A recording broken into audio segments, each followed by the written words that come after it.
Isso aí, gente. Boa noite a todos. O tema de hoje que a gente vai falar um pouquinho, né? É difícil da gente falar que às vezes são mais indagações do que mais questionamentos, indagações, grandes debates, né? Quando a gente fala de Nietzsche. Mas é um tema bem interessante que é Nietzsche e a moral. E é um dos temas que ele falou bastante, né? Se debruçou bastante. E é um dos temas que a gente vai trabalhar hoje, né? Então, Nietzsche ele vai dar uma grande importância, um grande valor a esse estudo da moral, né? Ele chegou a trabalhar bastante, né? Pesquisar bastante sobre essa ideia da moral e muito das conclusões que ele chegou, ele deixou registrado todos os seus livros, né? Então, Genealogia da Moral, Para Além do Bem e do Mal, tem vários livros aí que dá para a gente acompanhar, estudar e aprender um pouco mais sobre isso, né?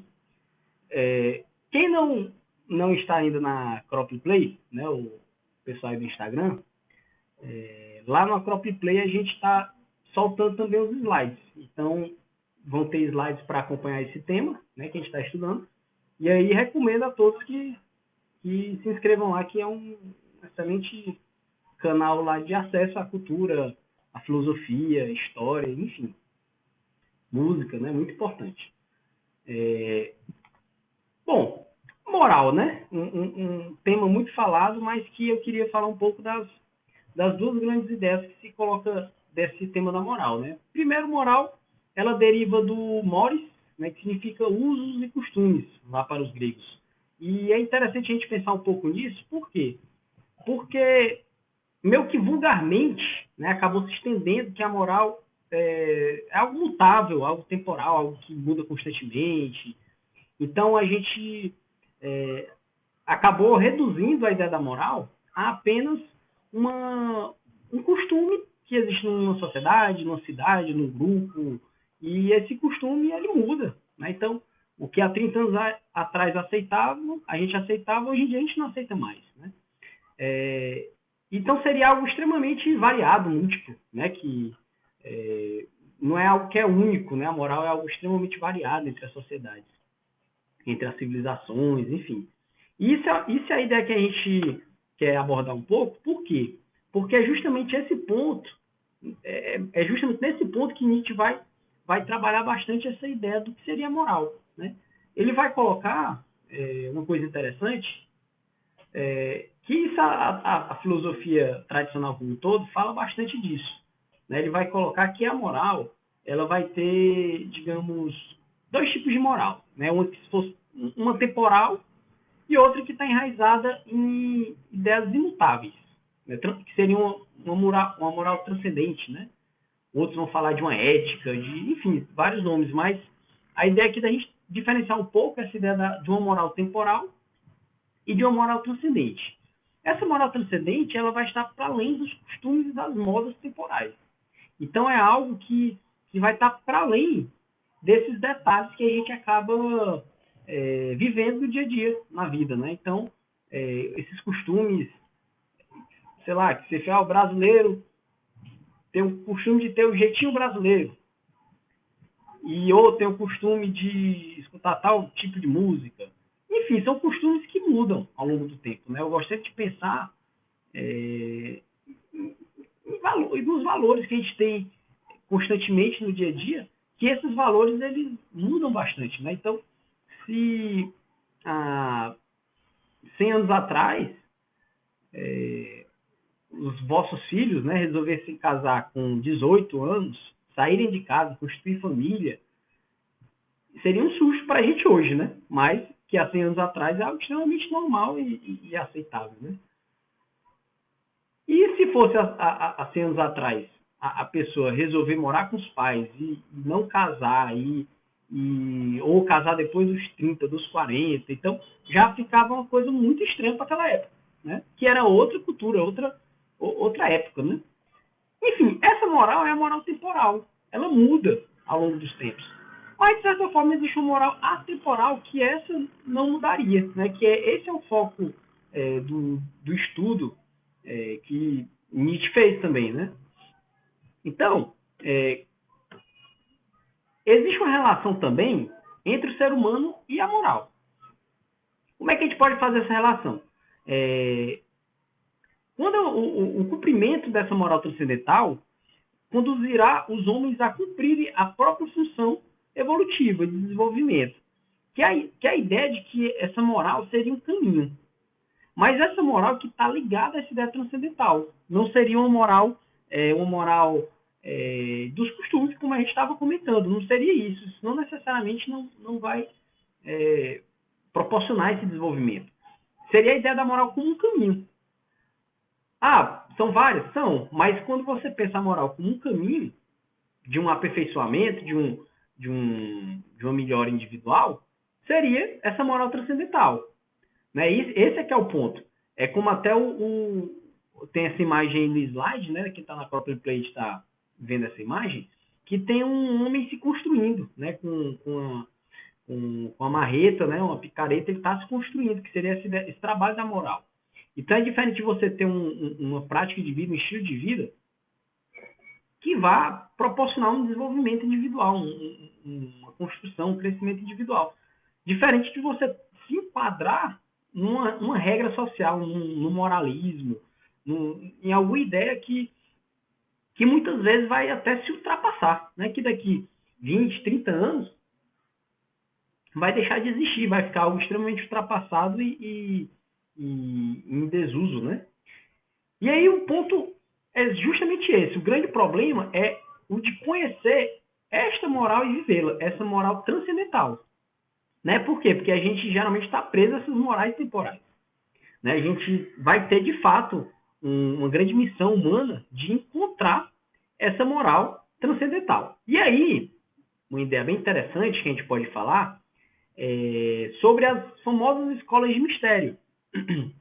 Que escolas de mistério são essas? Uma escola platônica, né? A Academia de Platão, as escolas pitagóricas, as escolas tibetanas, né? Do budismo.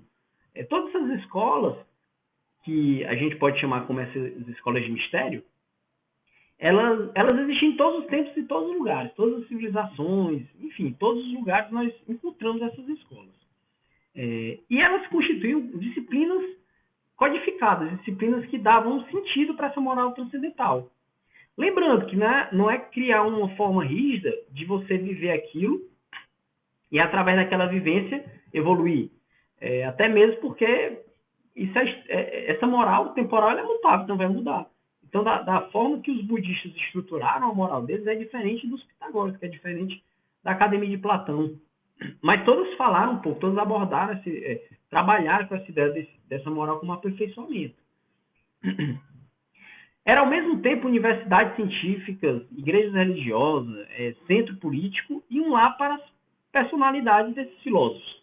Então, muitos desses filósofos viviam nessas escolas de mistério e tinham como proposta chegar nesse aspecto transcendental. Né? E esse aspecto transcendental seria justamente o que vai justificar essa moral transcendente, né? Essa moral atemporal. Se a gente não acessar isso, a gente vai ficar preso em formalidades, em rigidez.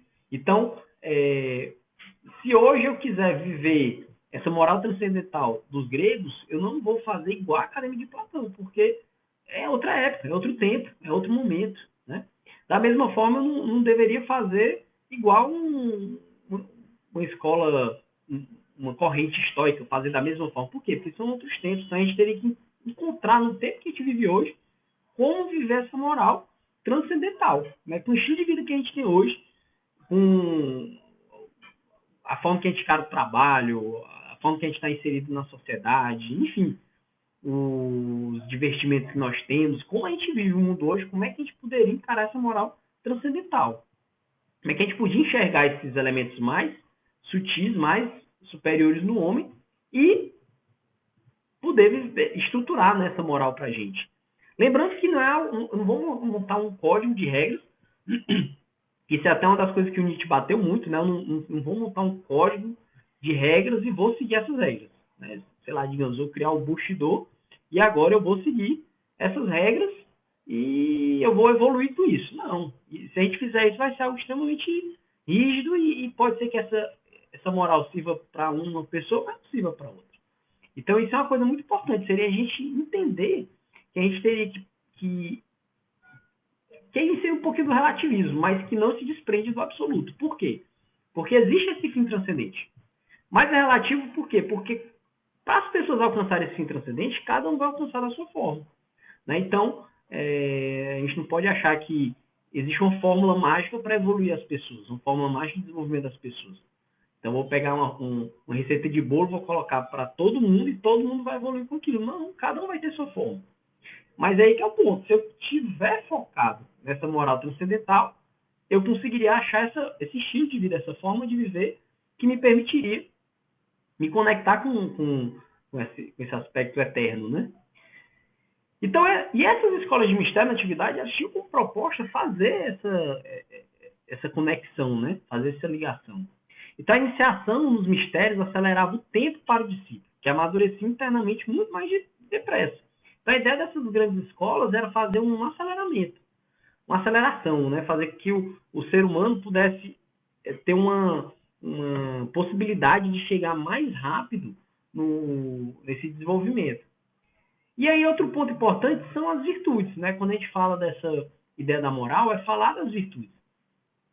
Então, a vivência da moral, lá em Roma, acabou adquirindo o nome de virtude.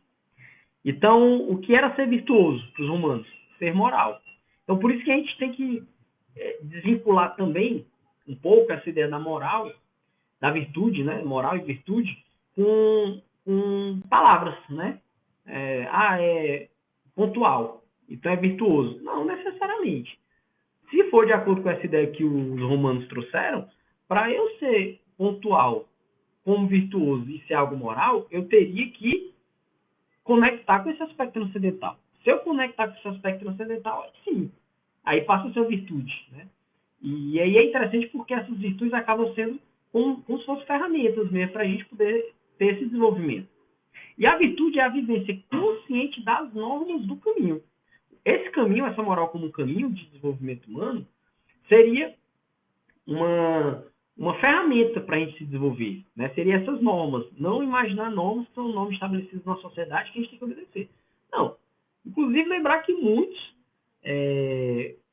tiveram consequências, inclusive, de perder a própria vida porque não aceitaram, não concordaram viver com essa moral temporal, essa norma rígida que tinha na sociedade.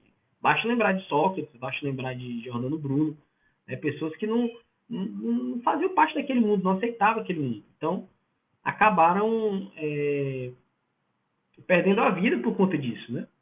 Então, esse é um aspecto muito importante. E aí, quem está vendo aí o slide, por exemplo, tem a imagem da Excalibur. Então, mais uma ideia aí do Acropolis Play para a gente poder ver esses slides. Enfim, a Excalibur é a gente imaginar como se fosse uma arma mágica. É uma arma mágica muito parecida com essa ideia das virtudes que é proposta. Né? Por quê? Porque é o que vai me permitir passar por todas as provas, todos os problemas, todas as dificuldades da vida. Se eu tiver essas armas mágicas, eu conseguirei passar. Né? Bem, o bom e o mal, né? Isso é outro ponto muito interessante, que aí o Nietzsche vai abordar bastante lá no Genealogia da Moral. Né? Então a gente já entende aí que existe uma ideia, duas ideias de moral, né? Uma moral temporal, uma moral dos costumes, que é mutável, e existe uma moral que ela é atemporal, que ela está muito mais ligada a esses aspectos transcendentes, profundos, metafísicos, enfim. Eu acho que tem até uma palavra que a gente pode utilizar, que talvez conecte mais com Nietzsche, que seria a ideia do mistério, né? É a busca por esse mistério. Que mistério é esse?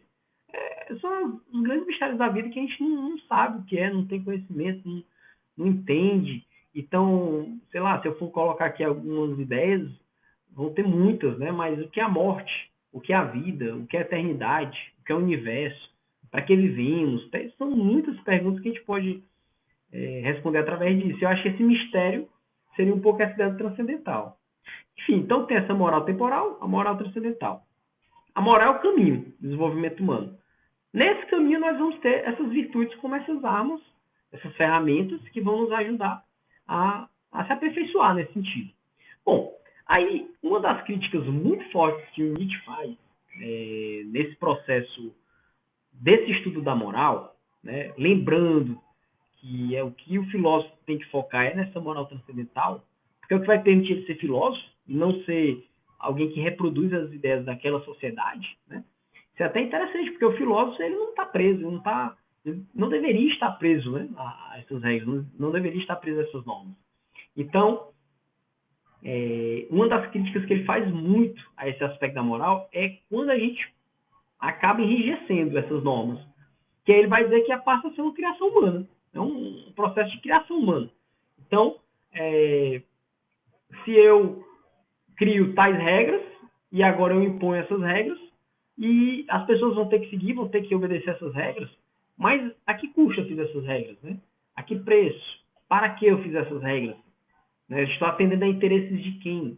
Então, Nietzsche talvez foi muito mal compreendido, muito não aceito, muito criticado, porque ele foi muito pesado nesses aspectos. Porque ele olha para a nossa sociedade hoje, ele olha assim, legislações, para quê? Quem criou isso? Que interesses criaram isso? Os costumes religiosos, para quê? Ele bate muito disso porque ele acha que a finalidade é muito importante nesse aspecto. Então, muitas referências do bem e mal foram elaboradas pelas classes dominantes ou por defesa dessas classes dominantes. Isso é um ponto que ele coloca bastante. Em que sentido isso? Ele vai colocar que muitos desses conceitos do que é bom e mal, né, se a gente for relacionar com a ideia da moral, que é moral ou não é moral, está muito relacionado a interesses. Então, eu quero que isso seja bom e eu quero que isso seja mal. Então, essa ação na sociedade, se ela for feita, é má. Então, as pessoas não deveriam fazê-la. Mas para que interesse, entende? São duas coisas aí. O que ele propõe muito é essa ideia da liberdade, do filósofo que não vai se prender a essas regras. E o que ele vai criticar muito é o fato dessas regras existirem e nos prenderem. E a gente se prender a elas, né? A gente ficar preso a elas. E é interessante porque duas ideias que ele aborda muito é a ideia do dominador ou do coitado.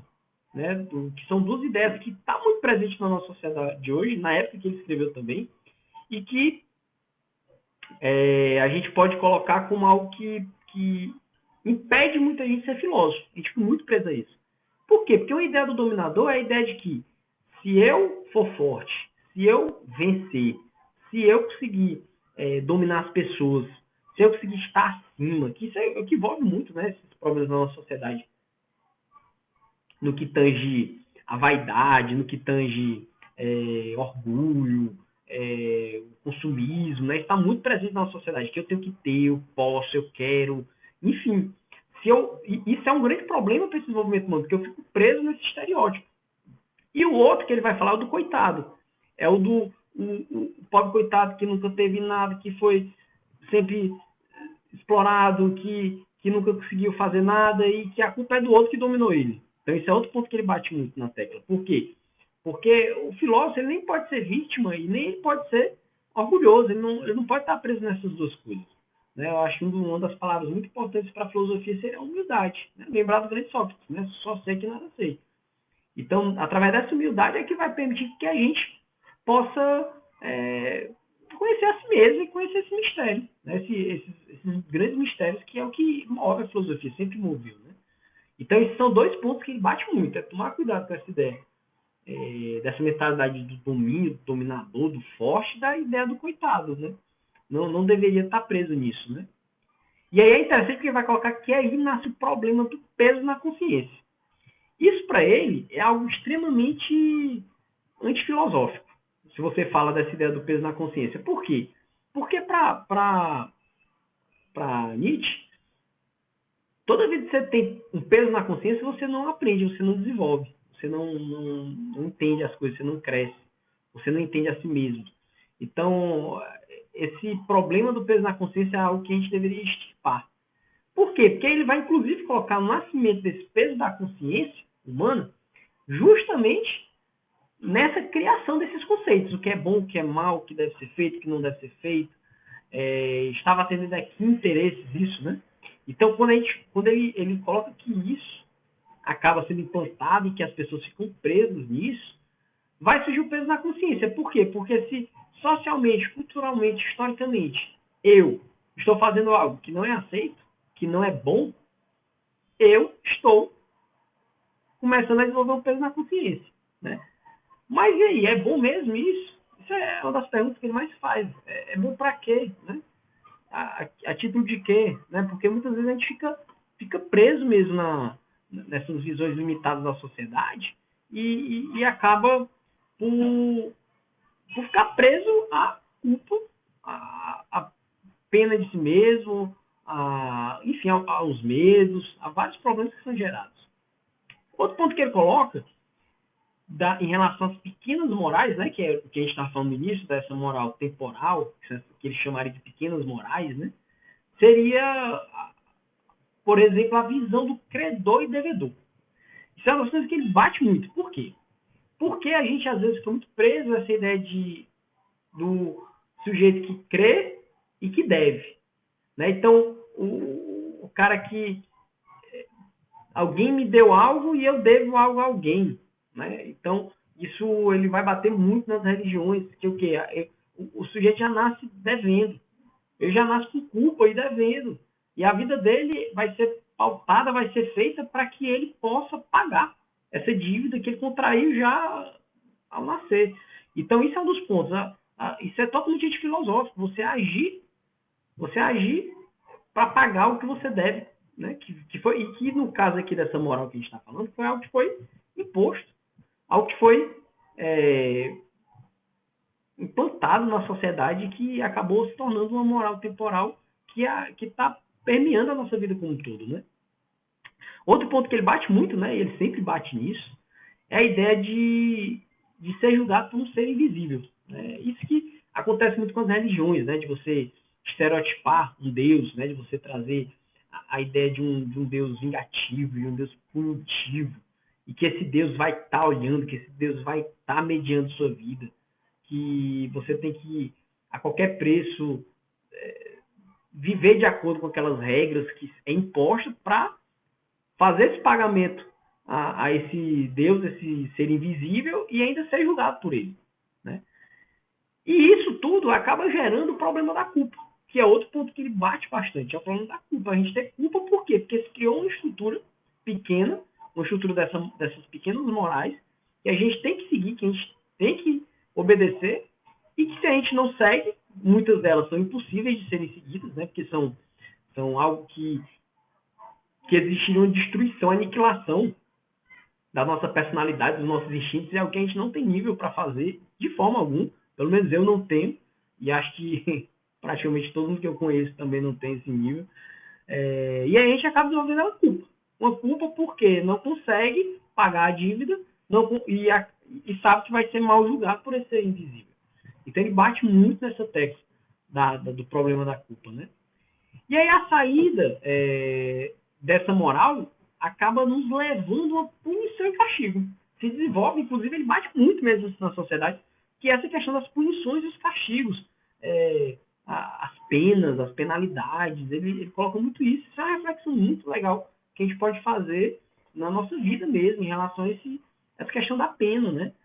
Por quê? Porque ele vai colocar assim, você está punido quando você pune, quando você faz esse processo do castigo. Você está fazendo isso pelo bem da pessoa, pela melhora da pessoa. Se fosse, provavelmente a gente tem que ter uma lei para cada ser humano. Por quê? Porque um ser humano cometer alguma ação de qualquer forma, e ele cometendo essa ação, ele vai ter sua criação, vai ter sua cultura, vai ter seu desenvolvimento, vai ter sua educação, enfim, ele tem vários fatores. Você não poderia aplicar uma pena, a mesma pena, para várias pessoas. Teria que ser única e exclusivamente para cada ser humano. Se você quisesse, de fato, aplicar um castigo, uma pena que fosse para melhorar a pessoa. Então, esse é o ponto que ele bate muito. As punições e os castigos, nessa ideia dessa moral transcendental, não serve para nada. Não vai servir para nada. Por quê? Porque isso vai, muito pelo contrário, gerar um processo de quem está aplicando isso desenvolver um sentimento de vingança, uma ideia de vingança. Né? Tanto que ele coloca, quem pune numa sociedade, quem pune numa casa, enfim, vai estar sendo agido por essa vingança. Eu posso até fazer isso para querer o melhor para o outro, mas aí cabe uma grande reflexão, um grande aprofundamento individual para saber se é de fato isso, né? Enfim. E o castigo vem para domar o ser humano e não para melhorar, que é essa a ideia dele. O que ele critica muito dessas morais temporais é que o castigo ele vai nascer, ele vai ter como intuito o fato de você domar o ser humano. Você pegar o ser humano, domar ele e enquadrar ele, como se fosse mesmo um adestramento, né? E não teria como intuito a melhora. Então, por isso que ele praticamente bate muito nessa ideia do castigo, né? E aí acaba surgindo outro problema que a gente estava até comentando, né? Que toda vida que temos culpa, não temos consciência, né? Então, a gente acaba desenvolvendo esse peso na consciência, acaba desenvolvendo esse problema todo, né? E isso é totalmente difícil para gerar um desenvolvimento do ser humano, né? E aí ele vai propor o quê? Né, que ele coloca lá, que tem tudo a ver com essa ideia que a gente estava comentando no início sobre essa moral transcendental, que é o ideal ascético. Né? O que seria isso? Seria caminhar em direção ao mistério. Né? É isso que ele coloca. Tanto que isso acaba uma discussão muito grande, poderia passar aqui vários dias falando sobre isso, que eu acho que não esgotaria, mas seria justamente um caminhar em direção a esse mistério. Como é que a gente caminharia em direção a isso? Como é que a gente saberia se estamos caminhando ou não em direção a isso? Eu acho que o Nietzsche deixa como um grande ensinamento sobre isso a questão do filósofo como um livre pensador. Esse é o primeiro ponto. Para Nietzsche, se o filósofo está preso a alguma regra, a regras, a conceitos pré-estabelecidos, né? Acabou. Como é que ele vai se direcionar ao mistério se ele está preso em conceitos? Então, o mistério já vai ter um nome. É tal coisa. Né? O homem já tem um nome, a vida já tem outro nome, a morte já tem outro nome, e tudo isso já tem definições, e definições estabelecidas, e a gente vai caminhar em direção a essas definições. O que ele propõe é a gente se desvencilhar disso e buscar esse mistério mesmo. E eu acho que para a filosofia, talvez um dos ensinamentos para a gente buscar esses mistérios seja o que tem lá nos diálogos gregos, né? Nos diálogos platônicos, que é o quê? Se eu for entrar no diálogo, eu deveria estar aberto para entrar no diálogo. Eu deveria colocar o que tem dentro de mim naquele diálogo. E não usar conceitos, né? Que é uma das coisas que o diálogo coloca, né? O diálogo platônico grego, que não podemos usar da autoridade, o poder da autoridade. A fulano de tal disse isso, ciclano disse isso. Não, o que é que você vê sobre isso? Então, acho que isso é um grande passo para a gente entender e aprender a ser um livre pensador, né? E, de fato, está caminhando em direção a esse mistério. Ele até propõe, né, a ideia que, inclusive, tem um livro, né, que fala sobre isso, que é ir para além do bem e do mal. E tá para além dessa polaridade, né, essa polarização do que é bom, do que é mal, e para além disso tudo, é ver de cima. Né? Tem um mito muito interessante, um mito hindu, do Bhagavad Gita, que muito bonito, com símbolos muito humanos, que fala de fato dessa luta interior humana. E o que é mais interessante desse mito é que antes de começar essa batalha interior, o personagem principal lá, que é o Arjuna, que é o herói, o ser humano que caminha em direção a dentro de si mesmo, ele pede pro seu mestre, né, o Krishna, que pegue o carro de guerra e eleve em cima do campo de guerra, para ele ver tudo de cima. Então é muito essa ideia do para além do bem e do mal. Seria a gente olhar por cima as coisas e ver as coisas como são. Né? Então isso é um bom exercício para a gente começar a caminhar em direção a esse mistério. Né? Outro ponto que ele coloca é a gente não seguir as representações desse ideal. Então, cria-se representações, né, conceitos estabelecidos do que seria esse ideal, do que seria esse metafísico, esse mistério, e eu não deveria olhar para esse conceito. Né? Isso é uma dica que ele dá. Eu acho que para a gente um passo seria olhar um pouco para esse conceito, mas ir para além disso tudo. Né? Tentar olhar para cima disso tudo. Né? Então, sei lá, com o pontapé inicial, né, a primeira possibilidade de caminhar em direção a isso seja olhar um conceito desse ideal, uma representação desse ideal, mas a gente Quando a gente fica preso nele, a gente fica cada vez mais preso nele, né? E não consegue ir para os mistérios, que essa é a dica dele. Se a gente consegue se desprender desse conceito, a gente consegue deslumbrar coisas muito maravilhosas, né? Outro ponto, muito menos viver uma moral que nos leve a essas representações, que geralmente são essas morais estabelecidas na sociedade. Está lá a moralzinha que eu vou trilhar ela e que vai me levar a um conceito, pequeno conceito temporal, né? Também é outro ponto que ele vai colocar como uma ideia importante da gente se desvencilhar, né? E aí, ele vai falar um pouco, eu achei muito bonito, né? Até transcrevi aqui do livro, Genealogia da Moral, que ele vai falar um pouco sobre os filósofos, né? Que eu acho que é isso, eu acho que ele descreve muito bem qual é o papel do filósofo, qual é o papel, a relação da moral com o filósofo, da busca desse mistério, né? A busca de uma realização individual com isso. A gente não pode ficar preso a essas receitas de bolo. A gente teria que entender que são importantes, né? A gente dá uma referência, né? Dá uma possibilidade, mas se a gente não tiver esse foco, essa ideia de que um dia eu tenho que ultrapassar tudo isso, eu não vou ter essa visão que esses grandes filósofos tiveram, né? Tanto que eu particularmente não gosto de dizer que um Platão é heraclitiano, que sei lá, um Epicuro é um estoiquiano. Não, eu gosto de pensar que o filósofo é filósofo. Epicuro foi Epicuro. Platão foi Platão. Por quê? Porque eles muito provavelmente fizeram esse exercício. Então, o que é que ele coloca sobre os filósofos? Como é interessante. Eles pensam em si mesmos, lhes importa a santidade. Né? Um filósofo vai pensar nele, nesse desenvolvimento dele. O que importa ser santo? O que importa ser uma pessoa destacada por aparecer na sociedade, como seguindo todas as regras, etc. Basta lembrar lá do nosso grande Sócrates, né? É o que importava para Sócrates ser uma santidade, né? Pensam no que lhes é indispensável, em libertar-se das obrigações, da desordem, dos ruídos, dos negócios, etc. Esse é o primeiro passo do filósofo, é aprender a se libertar de todas essas questões temporais, materiais que nos prendem, né? Se a gente for pensar na nossa vida mesmo, talvez ela... Esse talvez é quase uma certeza absoluta, mas talvez a gente passe 23 horas e 59 minutos do dia pensando apenas nisso. Né? Até quando a gente sonha, a gente está sonhando nisso.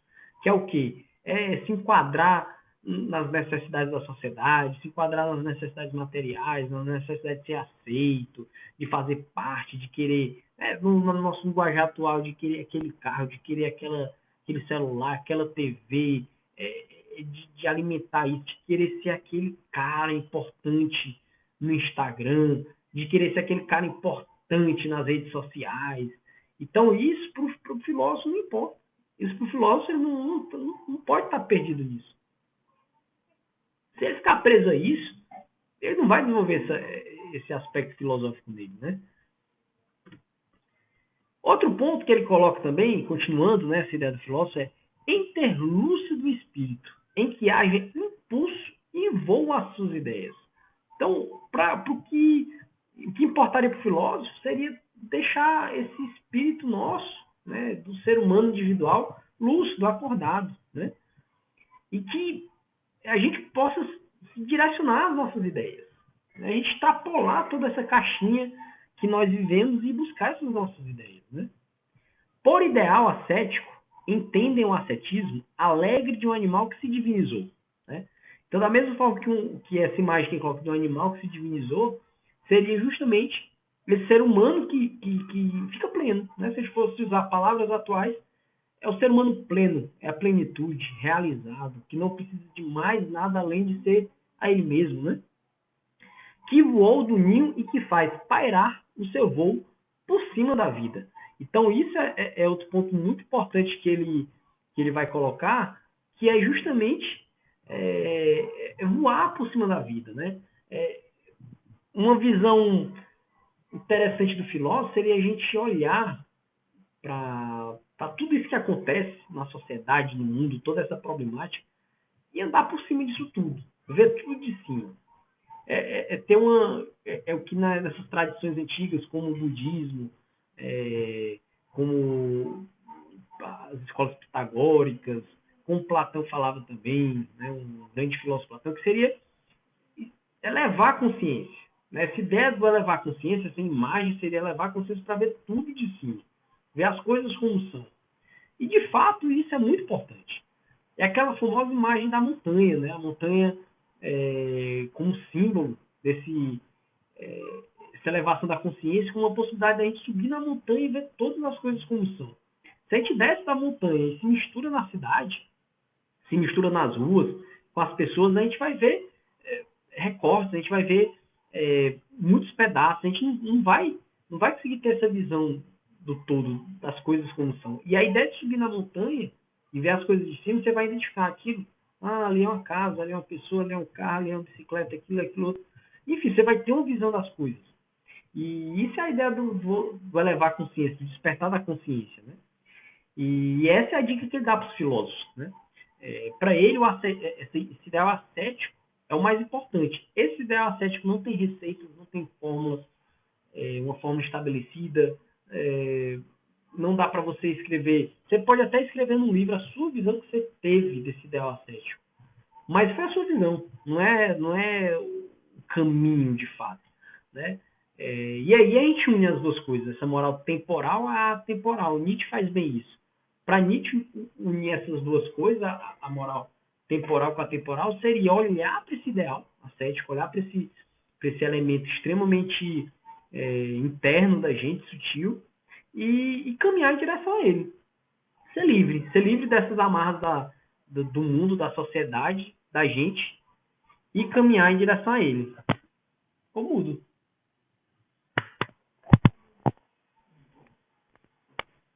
Ligou? Como é que tira? Rápido.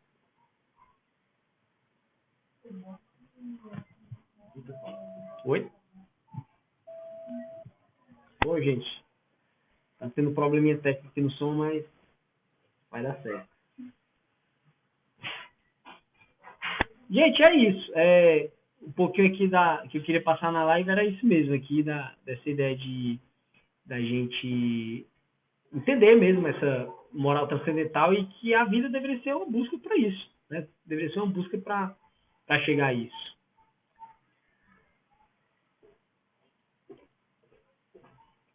Morri.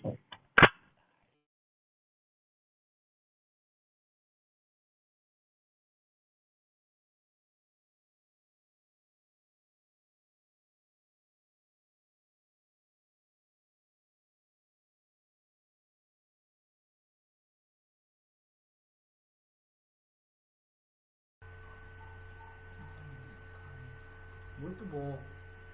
Leu do Humberto Lobo. Não, aqui tá ok. Nas lives tá tudo ok. É no copy play que a gente caiu o som. Mas assim, porque eu tava concluindo mesmo, né?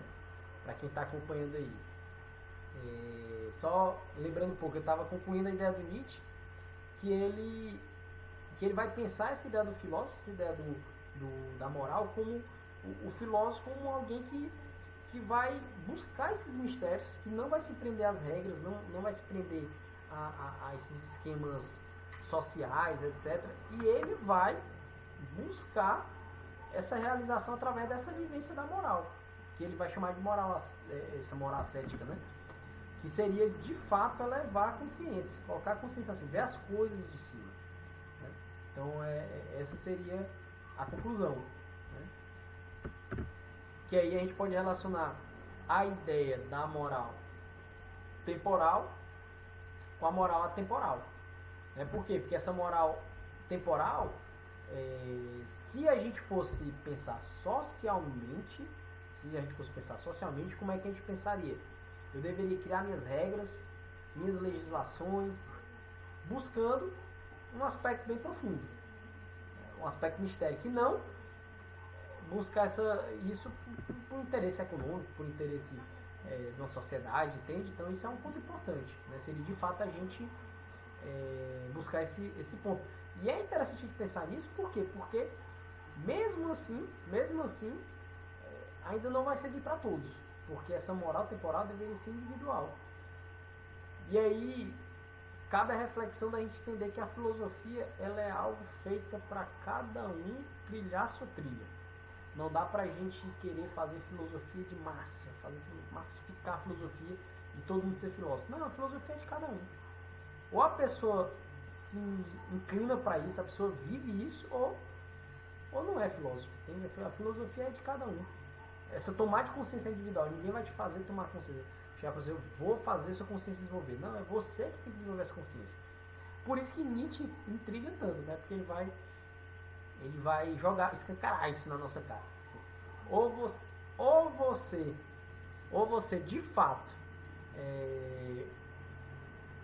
encontra dentro de você esse caminho moral, encontra essa moral, essa forma de viver, ou não vai adiantar. Não vai achar que outra pessoa vai colocar isso pra você. Né? Então era isso, gente. É um resumo aí dessas ideias de Nietzsche, essa relação da moral, de Nietzsche com a moral, né? Como é que ele vê isso. De fato, ele vai ver essa moral como algo algo bem escancarado mesmo pra gente. Por isso que muitas vezes dói quando a gente lê muitas coisas de Nietzsche. Mas é a ideia dele, né? Como ele vê isso. E que eu acho que a contribuição mais importante é justamente a gente pensar nessa ideia do filósofo como alguém que vai surfar, né? Vai passar por cima de toda essa problemática da vida e aprender e crescer com tudo isso, né? Então é isso. Pergunta, gente. Alguém tem alguma pergunta? A Regina perguntou se tem relação com a ética de Kant.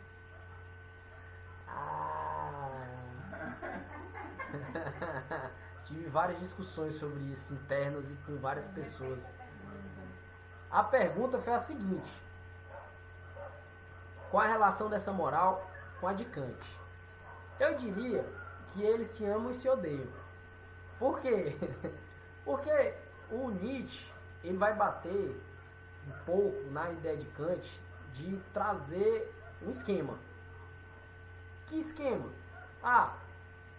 Existe a boa vontade, o imperativo categórico, é só você agir por imperativo categórico que vai dar certo, não sei o quê. E Nietzsche para e fala assim, não, depende. E se o cara for um artista? E se ele for um político, tiver uma veia política? E se ele for isso, aquilo, outro? Então, eu diria que se a gente for fazer uma reflexão filosófica, os dois falam, de fato, de elementos transcendentes. Só que, para Kant, existiria um método, uma fórmula, né? Uma fórmula onde eu vou agir sem buscar os interesses, sem buscar o fruto da ação, que é o imperativo categórico. E eu agindo pelo imperativo categórico, eu chegaria nessa plenitude, digamos assim, nessa realização. Eu chegaria, eu teria essa vida moral e chegaria nesse processo. Para Nietzsche, não. Nietzsche ele não vai colocar que tem regras, não tem uma... Aí eu acho que é um problema também, quando a gente faz uma leitura de Nietzsche sem essas referências, a gente acaba caindo num relativismo, que eu acho que ele não propõe esse relativismo. Eu acho que ele vê que as pessoas são relativas, todo mundo é diferente. Todo mundo tem sua natureza, todo mundo tem sua forma de pensar. Então eu diria assim, eu fazendo uma reflexão filosófica, eu diria que os dois estão falando de coisas muito parecidas. Eu acho que inclusive da mesma coisa, mas o Kant ele propõe um métodozinho, uma fórmula, e Nietzsche não propõe fórmula, não propõe método. Ele fala assim, encontre dentro de você. Quando você encontrar dentro de você, aí você vai saber qual é a forma de agir para ser moral. Perguntas? Resgatar a moral é resgatar a si mesmo? Para Nietzsche, sim. Resgatar a moral é resgatar a si mesmo. Na verdade, assim, o resgate de si mesmo é moral. Porque o resgate de si mesmo seria o caminho. Esse caminho de desenvolvimento humano. E esse caminho de desenvolvimento humano seria moral. Seria a moral. Só que não é moral de regra, só que é o que ele bate, né? Ele vai bater, ó, se você enrijece a moral, acabou. Já não presta pra mais nada, não serve. Que é o que ele bate mais na tecla nesse ponto, né? Se você enrijecer a moral, acabou. Então, voltar a si mesmo, também, na visão de Nietzsche, não tem uma regra, não tem uma forma. Você tem que caminhar em direção a si mesmo. Perguntas. A última. A proposta de Nietzsche seria um estado de anarquismo com a ausência de qualquer força opressora. Se você... eu tenho que falar a pergunta, né? Claro. Essa pergunta foi boa. Repete aí. A proposta de Nietzsche seria um estado de anarquismo A proposta de Nietzsche seria um estado de anarquismo com a ausência de qualquer força opressora. com a ausência de qualquer força opressora. Eu vou lhe dizer uma coisa. Eu afirmo categoricamente que é isso se você tiver com a sua consciência extremamente elevada. Sua consciência tem que estar lá em cima, como eu nunca vi o ser humano. Aí você pode propor anarquismo se você quiser. Não precisa. Se você está com consciência elevada, você precisa de lei?